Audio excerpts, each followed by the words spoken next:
and welcome everyone. Today we're in the bathroom. I feel like this bathroom has changed since you last saw it, so take it in. Slowly, one room at a time, I'm making my dream world happen. Today we're doing something a little bit different. I have really been into wearing wigs lately. Also, I toned my hair. I didn't realize it was going to turn out like this. I'm not mad at it, but I was surprised. I was also really scared when I was toning it because it looked like it was gonna be brown, and I was like, that wasn't what I was going for. I wasn't ready to give up the blonde. Luckily, it's still blonde. It's just like, I don't know. It's a little more like, I don't know what to call it. A little more honey or something. It's cute. It's just different, so that's what we're rocking for now anyways. And like I said, I've been loving wearing wigs lately. I have this one wig. She's in here. Blonde, long, luscious. If you follow my TikTok or Instagram, you've probably seen me rocking her. And I remembered also that I have this gal. She's a synthetic wig, obviously. I haven't been wearing this one because it's just not like styled the way I want it to be styled, you know? And I think that we can change that. I feel like we can do something cool with it. So I have been doing some research on how to style synthetic wigs, and I want to give it a go. I thought that you might also have a fun time. Wait, my light's been in the shot this whole time. I thought that you might also find this to be a fun watch and possibly learning situation. So why not do it together?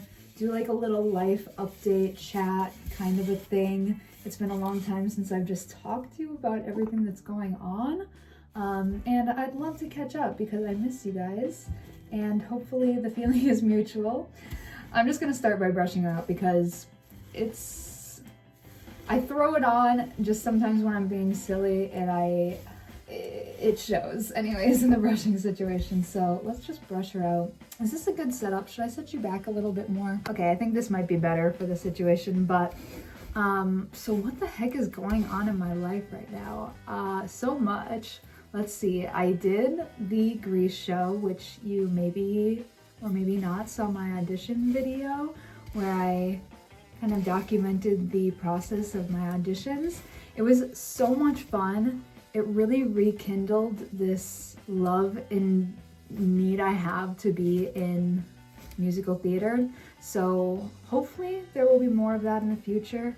I'm going to try and make it happen, if not just the community theater next year again when they do their shows. They also do like a Shakespeare play during the fall, but I decided I need to reallocate my time to my other projects since it did take just a lot of my time to be in Grease. And also, I just don't know if I want to be in plays as much as I want to be in musicals, because like my favorite part of Grease was the singing and the dancing, and I actually really was happy with the role that I got ensemble wise, because I got to do like the most dancing out of the other people who were in the play. Like the primary roles just don't get to dance as much as ensemble does, and it was such a blast. I love dancing so much. Again, if you follow my TikTok, you know I do more little dancing on there. It is a passion of mine. I've danced my entire life. And it just makes me feel good. I feel like it is my ultimate way to up my endorphins and my dopamine. So that was so fun. That was really sad when it ended. It ended just last month in July. I almost said a couple weeks ago. I guess, yeah, a couple weeks ago is still accurate, but very sad. I think tonight I'm gonna go meet up with some of the cast members from Grease, and we're gonna go to a fair in the area. Which is always fun. Love a good fair. Maybe I'll get like a corn dog or something, play some games. We'll see. I've never been to this particular fair, but it was really nice to meet people in my area and then just get back into that. And I feel like that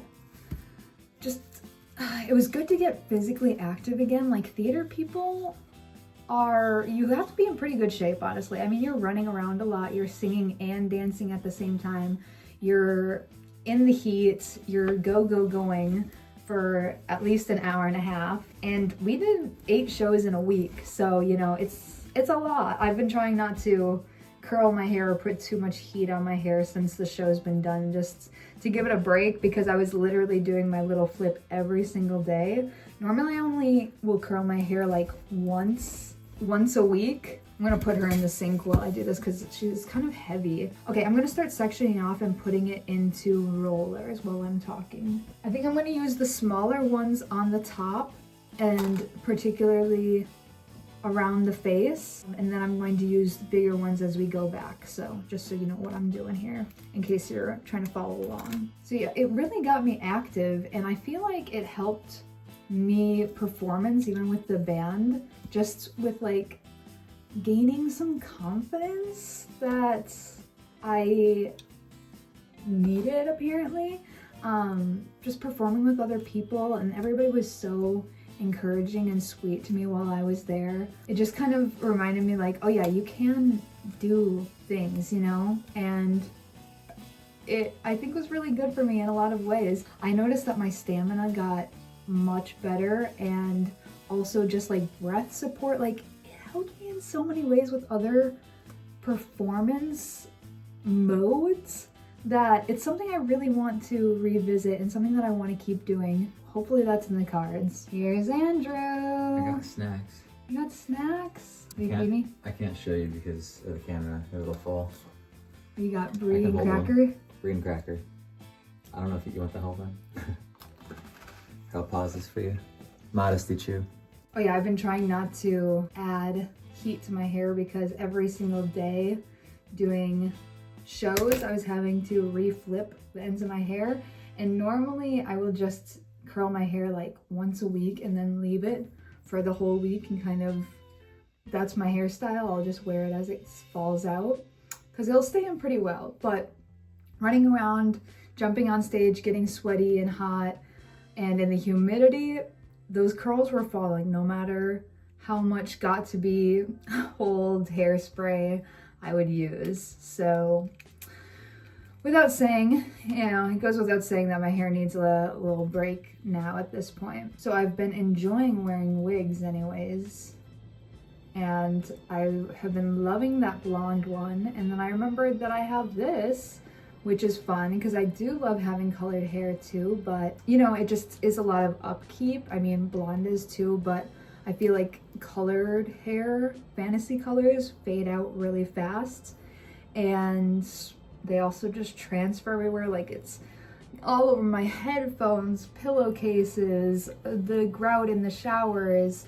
It's just a lot, and I don't know if I'm ready for that again. I'm sure I will dye my hair a fun hair color again soon, but why not wear this wig while I'm having a fun wig moment? Another thing that's been going on in my life that some people have asked about, as some of you maybe have known, I was cast to be in the Ren Fair this summer, like to be a part of the cast, like an actor there in the village. That is no longer happening, has not been happening for me all summer, because I auditioned for a paid position. They said that some positions were paid, some positions were volunteer based only. I said, fine, that's cool. I can only do a paid position, you know, put that in my audition. Got hired on with that stipulation in mind. I went to rehearsal. There were like 4 or 5 weeks of rehearsal. I joined late because of Grease. I was caught up with that, and they said that that was fine because I had so much performing experience that they weren't really too concerned. So I was able to join late, which worked out perfectly. But then I did join late. I got there, I had the weirdest feeling, like gut feeling, that something was wrong. Something was not like sitting right in my soul. And I had just gotten back from, like, the first run of Grease had just ended the night before, and then I got up early and drove 2 hours to get to the Ren Fair rehearsal.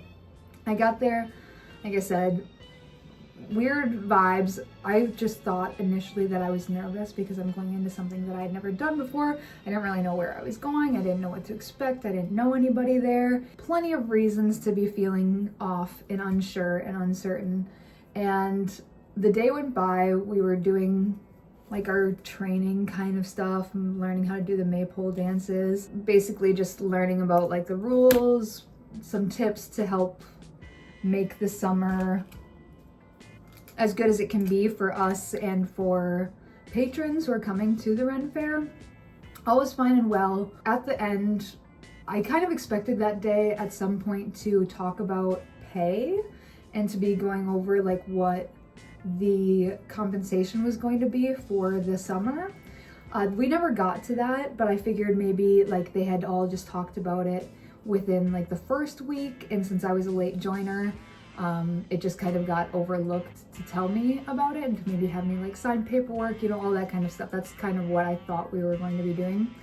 We didn't get to it, so anyways, like I said, I just assumed that, you know, it was forgotten, and so I asked my director, and I found out that the compensation, the paid position that I had been hired for, paid $150 for the whole summer. 8 weekends of performing, of being there from 9 a.m. until sundown. You are working. You don't get breaks. You have to eat in your costume and in character out in the public space. There were like over 100 performers there that day, and all of that in mind, knowing that they had to do also like 5 weeks of training and like all day training, you're out in the heat, you're in heavy costumes for $150, also 4 free tickets to the Ren Fair.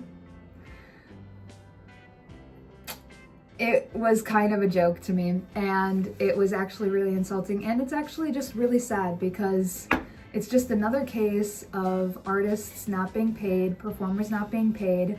And it'd be one thing if the Ren Fair was free or, you know, cost just a little bit to get in, but it's like $40 a ticket for an adult, also $10 I think to park there. Then the food inside is very expensive, and okay, you know, food at a lot of places is expensive, like if you go to any water park or amusement park or anything like that, even just going out to eat is expensive.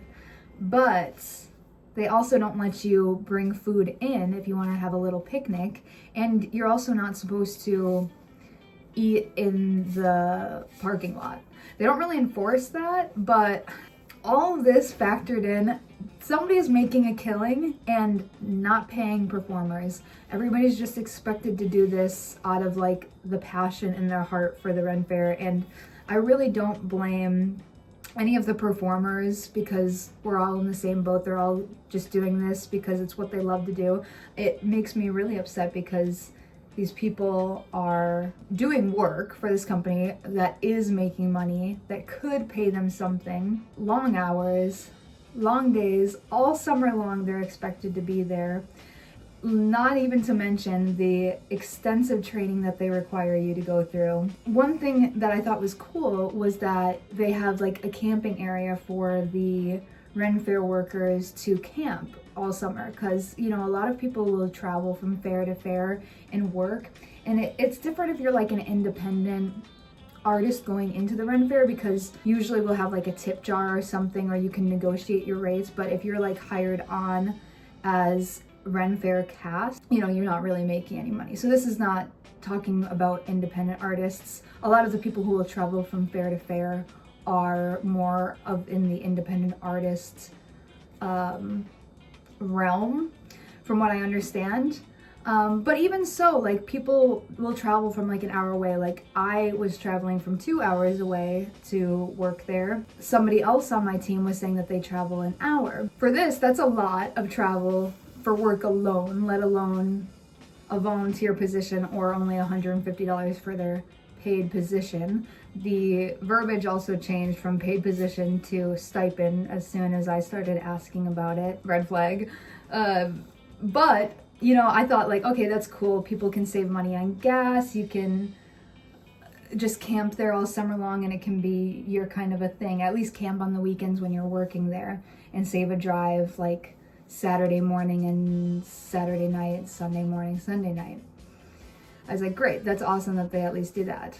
No, they don't. You have to pay $250 to camp there. So $100 more than their paid position. You essentially would still be losing money if you chose to camp there. Tell me that this isn't absolutely insane. So anyways, long story short, I'm not doing the Ren Fair anymore. As soon as I heard that, I was like, I'm sorry, I can't do this. You know, like I can't just commit a huge portion of my summer to this that I'm not getting compensated for.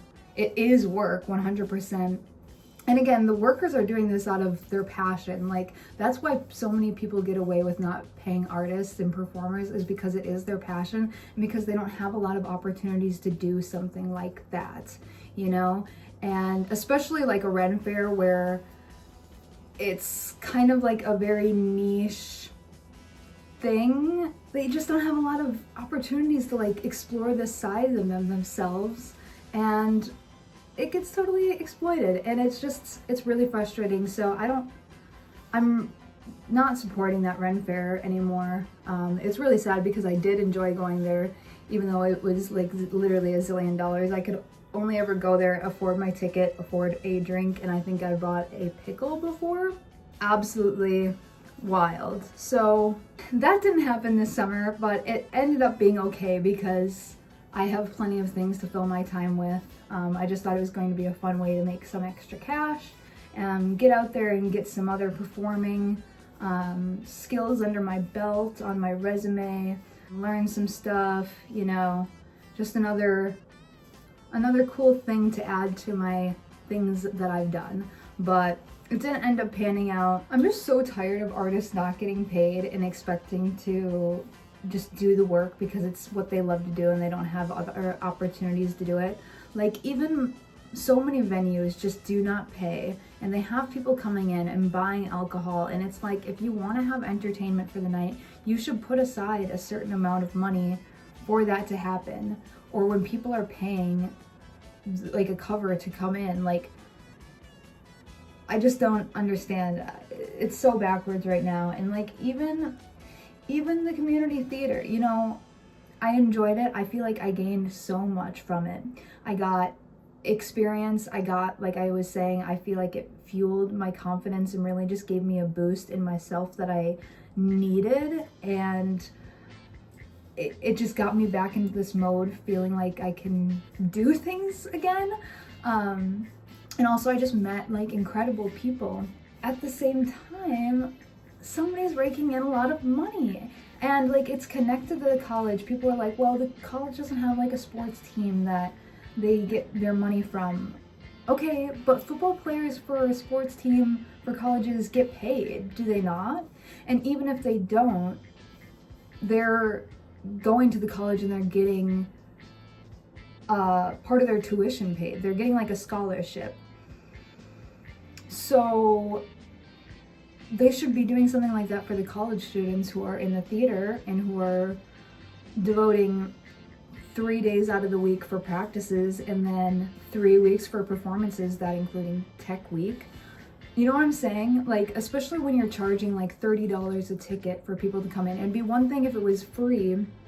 I cannot get these knots out of this hair. This is actually insane. It'd be one thing if the tickets were free or like $10 or something, but like, I know that somebody's making money and somebody is getting paid. Somebody is, and you can't give performers $500 to help counteract the like gas money that they spend getting to and from. Like, it's just really frustrating because it seems like everything is a rich person's game where you have to have money to expend to do things, and expendable time that you can just drop to devote to something else. Meanwhile, somebody is making money. Like, the theater that we were performing in had over 1,000 seats. Every night we at least had, for Greece, okay, most nights, I'm not gonna say every night because I don't know, but most nights we had sold over 1,000 seats for Greece. And we did 14 shows? Plus buyouts, so companies will buy out the whole theater. You can't tell me that that in and of itself wouldn't pay performers something, you know? There were like 35 people in the cast of Grease. It's just really frustrating because you know somebody is making money, and you bring this up to the performers and they get all scared. They get all like, oh no, you know, we're doing this, it's for the community, it's for blah, blah, blah. Well, then why does the community have to pay $30 a ticket to get in? And everybody here isn't getting paid. I don't know. Like I said, I will probably go back and do something with the theater again. I do think that something should change with that though. If they're gonna be charging what they do, making concessions too, and then people will buy like t-shirts and merch and whatever, and the college gets grants. Like, you can't tell me that they don't. College has people paying tuition. You know what I'm saying? Anyways, I was trying to unionize my dressing room. I was also trying to unionize people when we went to the bars to hang out afterwards. Maybe I'm crazy. I don't know. Again, I loved it, but there's room for improvement with everything, of course. I'd love to have a conversation with somebody. I just don't know who that person would be. Because I don't think that it's like the artistic directors. I don't think it's, you know, the show directors. I don't think it's the stage managers. Because these people are doing it, I'm pretty sure, on volunteer basis too. Or maybe they get a little bit of something. I don't know though. Also, you're expected to buy shoes and stuff for it and use your own makeup and hair. Like, something isn't adding up. And this community theater is a big production. Like, we had people flying. We had cars driving on stage. There's like, it's a lot. It's not like your, you know, little community theater where, like, this is the biggest theater that I've ever done like a production in. I'm just saying. Okay, I moved you guys a little bit. As we're switching over here, oh yeah, I have one more of these little ones to do. And now that the theater shenanigans is all done for now, I am switching back over to Band Mind. So the Knee Highs, if you didn't know, we just released our second album July 13th. It's called Razled Dazzle. All original songs, 2 bonus tracks, 12 tracks new, and then 2 bonus ones, like a demo, and then a re-release, reissue of Action, which was our second single that we released. We just filmed our first music video for the album last weekend, and we put it up, I think it was Monday or Tuesday, but that's on YouTube. It's called Vampire by the Knee Highs. If you want to check out that music video, I'll put a little tag up here for you to watch it. But finish watching this video and then go watch it. You can open it in a new tab and then, you know, check it out after this. But it feels so good to have all those songs out. Some of those songs we had worked on like basically right after our first album, if not earlier. So it had been in the works for a while, and it just feels great to have those songs out in the world. I feel like our songwriting has evolved so much, and it is even more so as we're continuing on.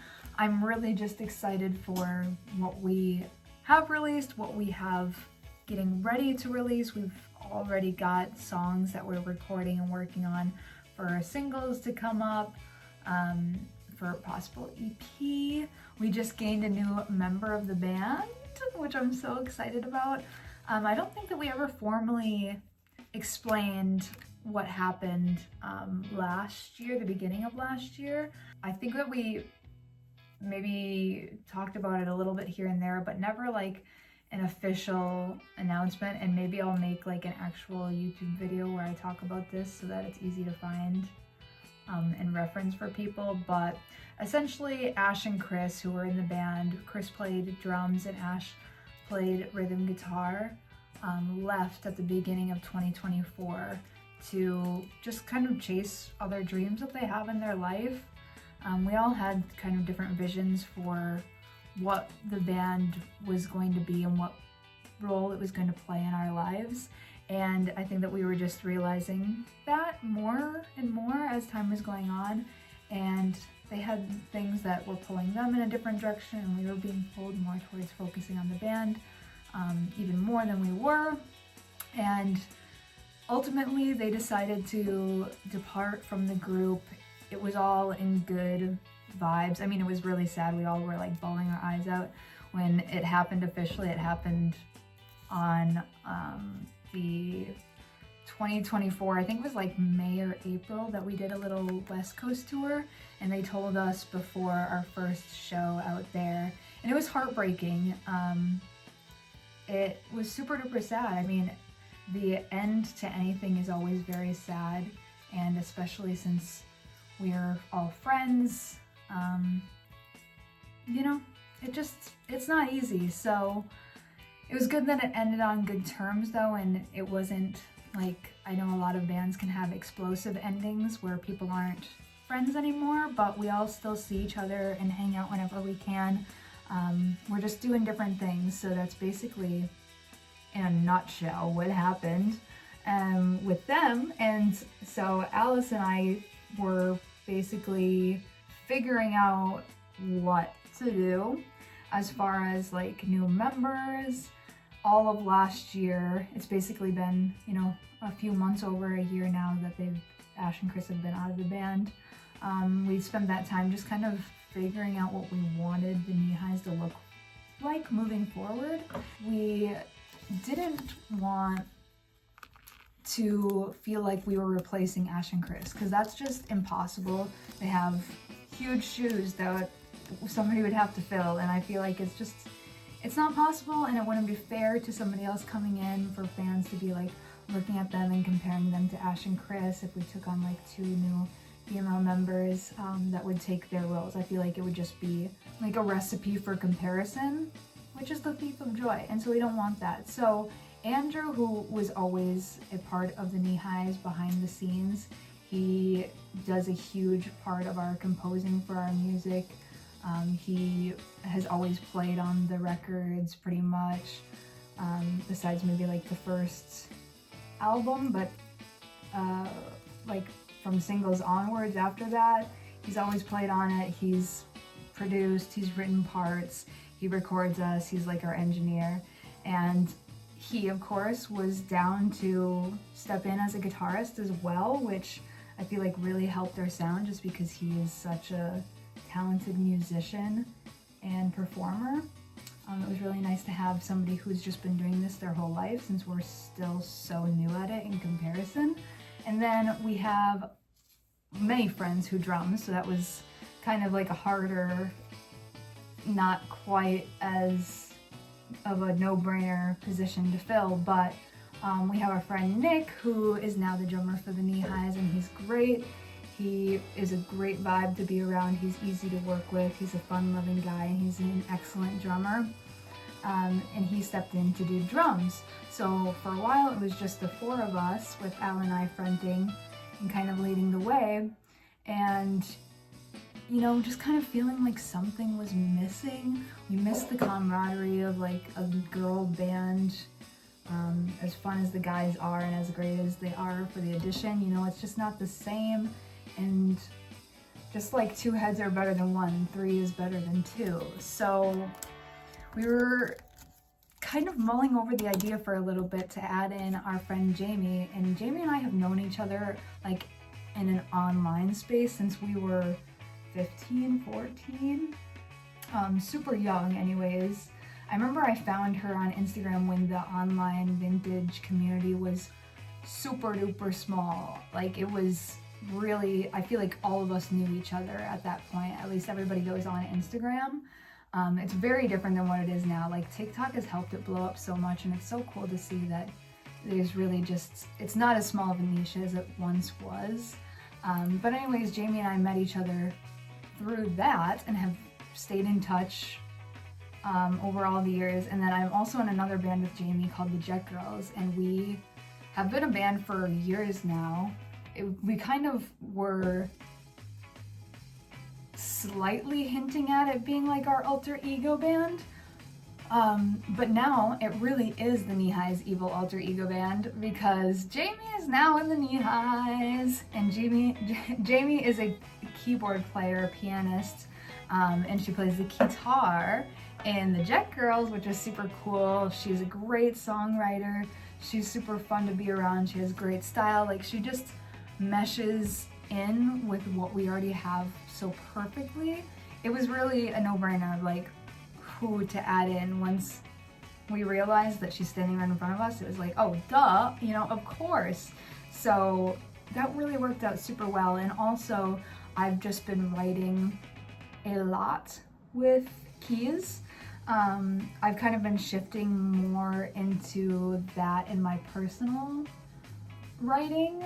Before, I was writing everything, just the bass and me singing.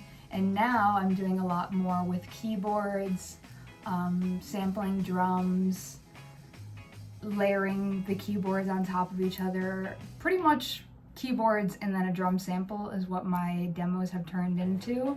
Sometimes I'll add in bass, but a lot of times will just play a different bass line on a keyboard and layer all of that. And that's just kind of the direction that I've been going. So we needed somebody to play those parts live with us, especially our last single, For You. We wrote that song and it doesn't have any guitars in it. So when we were trying to figure out how to add it into our live performance set list, we were like, how are we gonna do this? We definitely need somebody to play keyboards. So we brought Jamie on. Bam, she fit in. She played some shows with us. The first time we tried to play For You live, we did have, I think, 2 guitars. I played bass and sang, and then Andrew played guitar, Al played guitar. Jamie on keys, of course, and then Nick on drums. And honestly, I felt like it sounded like shit, so we again reconfigured how we were gonna do that, playing it live. And now Al's on a keyboard, because there are multiple keyboard parts. Jamie's on a keyboard. Andrew plays bass, he takes that, and then I just sing for that one. So it kind of like naturally happened where we needed this keyboard player as well as just like wanting another energy bringer with us, you know? And Jamie was perfect for that because she writes great songs. She writes for the Jet Girls as well as Al and I. She also has her own original music. Her style is like the same as ours. She has the same influences, also has different influences, so she brings a little something different. I feel like we all have our own unique writing style, but it also just fits together well. So yeah, Jamie's a part of the band now. It's 3 girls, it's a total of 5, and couldn't be more stoked to have her. So Sunday we're going to meet up and take some new promo pictures since she was added on after the album art and everything was put together. And we're gonna make some videos of us playing some acoustic songs and just make some content so we have some stuff to share online while we're not actually physically together. You know, planning ahead. This is the part of a band that nobody talks about. No, people do talk about it, mostly on TikTok, but anyways, that's super exciting. We're also, now that the album's out, working on getting some tours up and coming. Possibly talking about East Coast, possibly talking about a little Midwest run for you Midwest cuties like ourselves. And even, fingers crossed, I'm hoping I'm not jinxing this, knock on wood, we're talking to a booker about possibly some European dates in the future, which would be so cool. And the other day, huge news, huge news. By the time you see this video, we will have it available for pre-order, but we just locked in, put our deposit down for our first vinyl. So Razledazzle is going to be on vinyl, 12-inch LP, beautiful, stunning, gorgeous artwork by Matt Dixon. A wonderful photographer who I love his work.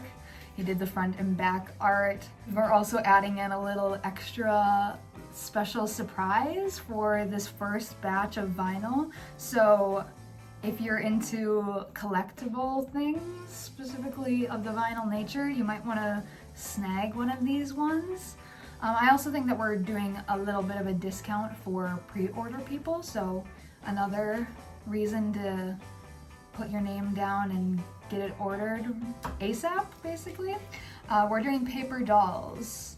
They're gonna be so cute. You guys know that I'm a huge Alice Cooper fan, and one thing that Alice Cooper did great out of the numerous things that they did great was fun things in their records, like the School's Out record with the panties in there. You know that's one of my prized possessions. Alice also bought me the $1 Billion Baby one with the giant dollar bill in there. Like that stuff just, oh, it's so good. So we knew that we had to do something like that.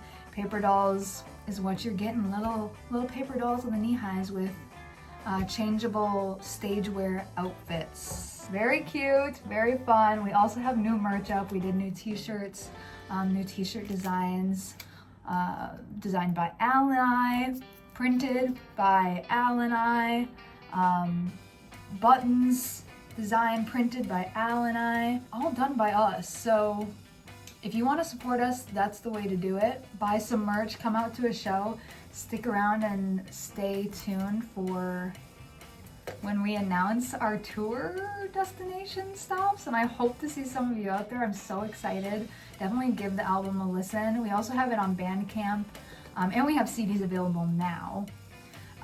But we have it available on Bandcamp too if you want to buy it. I know a lot of people like to support bands in that way instead of streaming. Really exciting things. We have some shows lined up too. Let's see, what's our next show? Our next show is a Jet Girls show, actually. We have some singles that are going to, or I think we're going to do like maybe an EP. We're going to try to get one more song in there. But for Jet Girls that we're going to be releasing, we just took some great photos.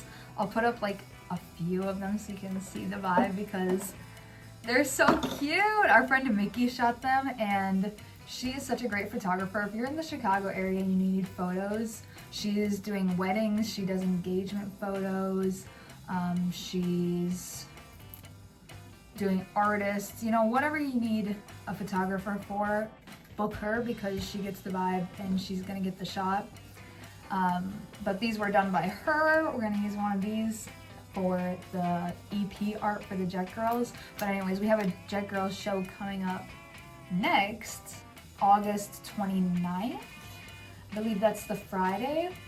And it's at G-Man Tavern. It's gonna just be a fun little silly show. And then after that, we have some knee-high shows. We have like a secret private show in northern Wisconsin in my hometown, which, you know, if you're in Wisconsin, you could drive to. It's literally at my parents' house though, so I don't know, like, message me if you want those details and I will do a background check on you. We're also doing a mini Abley House set, little Abley House knee-high double header night. And then after that, we have like some actual knee-highs gigs that are open for the public.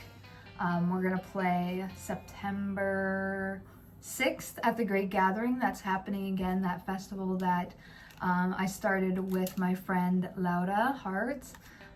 We started it last year and it's at the Goken Farm. If you're in the Chicago area, it's like outside of Chicago. I'll put up the Instagram here, so if you want to learn more, you can go there and check it out. But basically it's like a small music and arts festival and theater. And the knee-highs are going to play at it again this year. This year I'm not involved in the planning. I could not take it on, but we're stoked to be playing there. And it's going to be a lot of fun. And then after that, we have a gig in Milwaukee, another Wisconsin stop. And we're playing at the Ladies Rock Festival. I'm not exactly sure where that is. This one keeps popping. I'm going to have to make a smaller bunch of hair. But the Ladies Rock Festival, I bet if you look up Ladies Rock Festival Milwaukee, you'll find it. We're gonna play there. We're also playing the next night, so that's the 13th, and then the 14th we're gonna be in Chicago playing Liars Club. And we're playing with my friends who are coming in from out of town, Abby, Jean, and the Shadow Bands. And I'm really excited for that. We've been trying to plan shows together for a while, and she reached out and offered these gigs, and it worked out. So I'm really, really excited, looking forward to that big time. And then after that, we don't have anything set in stone, but we're scheduled to go pick up the vinyl in November. We haven't set a date yet, but we're gonna try to book a show in Detroit while we're there to pick up the vinyl. We're getting them pressed from Third Man Records, so we're gonna go there, we're gonna pick them up, and we're gonna book a show in Detroit, hopefully with our friends who are out there. Stay tuned. And then while we're kind of out in that area, we had another offer for this really cool castle that wants us to play there. And, you know, it's only 3 hours away from Detroit, so if we're in the area, why not? And it'll save us money on shipping the vinyl, and hopefully we'll actually make some money at the shows then instead of losing money on shipping. Plus it'll be cool. I plan on making a video, as much as they'll let us, at the pressing plant when we go and pick up our vinyl too. So with this, I'm kind of just going like every other way. Oh wait, that's not true. Actually, I don't know what I'm doing. No, I'm kind of doing like every other direction with this. We'll see how it turns out. The thing that I've heard about styling a synthetic wig is like the heat alone is not enough to keep the curl or keep the style. Like it needs to dry that way too. So what I've heard to do is to either curl it and then clip it, or put it in rollers and let it cool down that way in the curl, and then I'll stay, or to put it in the rollers and then pour boiling water on it and then let it dry. So that's what I'm going to do. I'm putting the rollers in, and then we're going to heat up some water in my little like water tea boiler thing, and we'll let it sit until it's dry and pray that it comes out all curly and beautiful, and then I'll have some fun pink hair to wear. Okay, I've got to run to the fair, so we're gonna finish this tomorrow when it cools down, but I have the boiling water here in my tea heater up thing. Okay, this might be the best viewing station. I'm hoping that this doesn't melt my styrofoam head. I looked it up and it said that it shouldn't, but you never know. Okay, now we wait. I'll see you tomorrow. Okay, my friends, I'm sorry the lighting's not as good from this angle. I don't know where my lights are right now, but it's been a few days, I'm not gonna lie.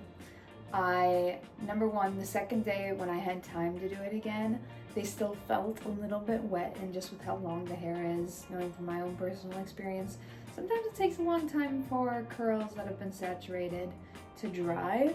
So I've given it a few extra days, and now let's start taking them out and seeing hopefully some really cute curls in a really adorable wig that I'll want to wear now. This is a better angle though. I should have been filming at this angle the whole time, if only I had my light right here, but you know, this is real, this is us, this is me.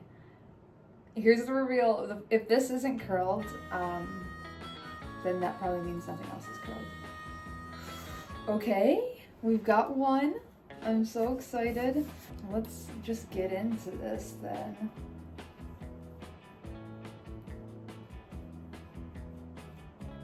Yes! Okay, this is seeming promising. This is very promising. There's hope for all of our cheap wigs out there. This is what that's telling me. Some are more curly than others, and my guess with that is that it didn't get as wet as others, but if it's just on the bottom, it's probably not as big of an issue. We'll see once we curl it all, or brush it all out, and maybe I'll just recurl some of the pieces, or maybe I'll be okay with how I'm going to be styling it.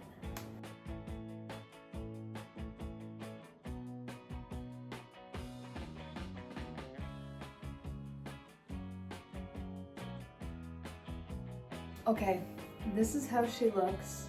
As you see, there are a few bottom ones that must not have gotten a lot of the hot water on it to really make the curls stick, or maybe it was just like the smaller size curlers.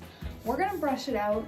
If it looks weird, I can just recurl them, but I have a feeling that it might be okay since they're the bottom ones.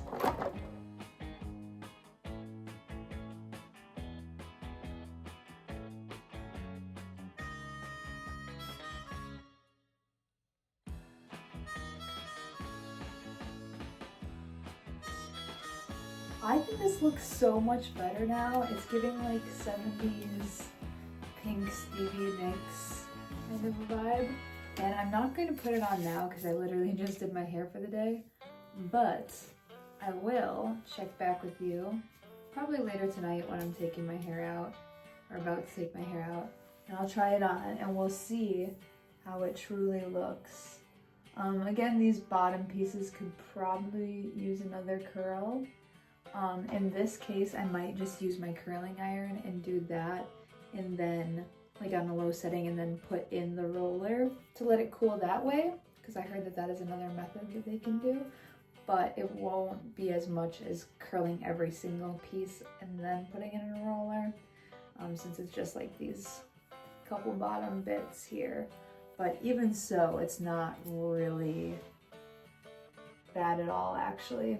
I probably won't do that, but that's an option. How cute! This looks way more fun now, way more like my style of something that I'd wear. I'm really proud. We'll be back later to put it on. Am I in my wig styling era? Perhaps. The wig is on very loosely. I literally just put it on like a hat right now, but this is so fun. It is giving like pink cotton candy Stevie Nicks, right? Our little experiment worked. It was a success, and now I have this fun little sassy wig, and look at how bouncy these curls are. Honestly, this makes me want to get more synthetic wigs and just style them, because you can do a lot with a wig. If you can cut some hair, if you can do some styling yourself, I would say the options are endless. So cute!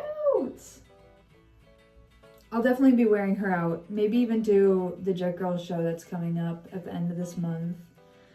July 29th at G-Man Tavern if you're in Chicago. Maybe I'll see you there, but until then, until the next video, thanks so much for watching. I hope you enjoyed this little catch up and this little wig styling video.